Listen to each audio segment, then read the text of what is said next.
Hey guys, welcome to the Liberal Hive Mind, a channel solely focused on exposing the abundant hypocrisy of the left. So where are all the Democrats who a couple months ago kept repeating the same line over and over again? Quote, no deals, no deal Donald. Remember that one, right? Well, now it's deal after deal after deal. And of course, as the president is now lighting a little bit of a fire under people's bottoms, or rather foreign nations' bottoms, well, all of a sudden the deals are rolling in. President Trump said very clearly July 9th is the deadline. Just sometime prior to the 9th is we'll send a letter to all these countries. There's 200 countries. You can't talk to all of them, no matter how many people you have. You can't talk to all of them. We'll send a letter and we'll say we would consider it a great honor, and this is what you'll have to do to shop in the United States. We're like a department store, to shop in the United States. And you'll pay a 25% tariff, and we wish you a lot of luck. And that's the end of the trade deal. He said very clearly, stop stalling on the negotiations and sign the damn paper, or it's going to get a whole lot worse. And now, of course, that packs a significant freaking punch, considering the American economy is rock and rolling. There's no tariff-induced recession. No matter how many times Jerome Powell is praying to the gods for it to happen. I mean, Jerome Powell all of a sudden is so concerned about inflation. Yeah, maybe you should have kept that concern for Q1 of Joe Biden's first year in frickin' office. But anyways, the message is clear, and that message is don't try Donald Trump, don't try the American economic might, because you will lose. And so here we go, we got deals coming in. Vietnam now signing on to a deal to normalize trade relations with the United States. The internet's abuzz, markets are up. I guess it's another day in Trump's America. Let me show you guys exactly what's going on. We got some stuff to get into, so let's roll the tape. All right, folks, so here's the update. Take a look. We're just getting this. Trump revealing details of his trade deal with Vietnam. He says Vietnam will pay United States a 20% tariff on any and all goods sent into our territory. He said a 40% tariff on any transshipping. He also said United States of America will have total access to their markets for trade. And Trump says we will be able to sell our products into Vietnam at zero tariff.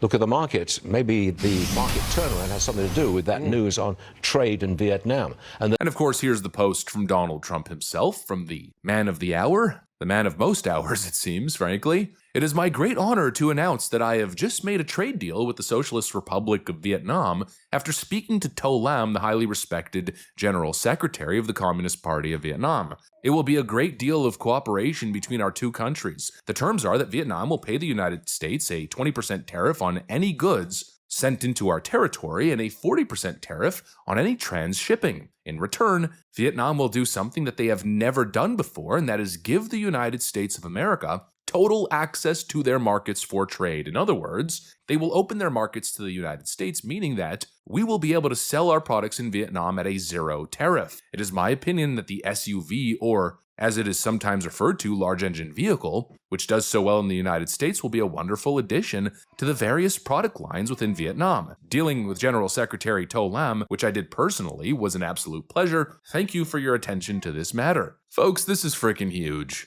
The president comes in and does it again. The president proves everybody wrong, and the traditional wisdom gets thrown out the window. You know, this notion tariff bad can't accomplish anything with tariffs. Well, I guess it depends on how you play. You know, it's less about the car and more about the driver. And well, what can you say? President Trump is freaking drifting around corners in a beautiful, modified orange Nissan Silvia. He is driving the tariff vehicle like an absolute Chad. They told you forever, oh, these countries are never going to cave to President Trump's tariffs. They're not going to be bullied. The entire world is going to gang up against the United States and we will lose. That's what they said. But now we got Vietnam signing on to a 20% baseline tariff across the board. Why? Well, because they don't care. It's economies of scale. It's the price to be paid to have access to the American market. It makes no difference. And honestly, it probably makes very little difference to them, considering the massive gap in currency power. I don't think they care so much about paying a 20% tariff and 40% on transshipping, because in their minds, they probably know that what's much more valuable here isn't pinching your pennies. No, it's gaining access to the American market. And even taking it a step further and normalizing trade with the United States, which of course inevitably will benefit them. I mean, the option is, especially with Donald Trump's July 9th threat, better give something up, give in, or you will be very uncompetitive in the American market. In literally 7 days, that's the deadline. The clock is ticking. And so these countries are making the obvious choice. But then we got the double whammy on the flip side, opening Vietnam's market to American products. And now some people might be saying, well, who cares? It's a communist nation, and it's a poor developing nation at that. But I'd say that's not the proper analysis. First of all, I've spent more than 6 months living in Vietnam. My wife is from Vietnam. I know the country relatively well. I've traveled from top to bottom. I've seen Vietnamese society from the dumps to the most luxurious neighborhoods. And let me first start off by saying Vietnam is not your traditional communist country. In fact, I'd argue it's more capitalist in a way than most Western nations. The reality is the government doesn't really do much.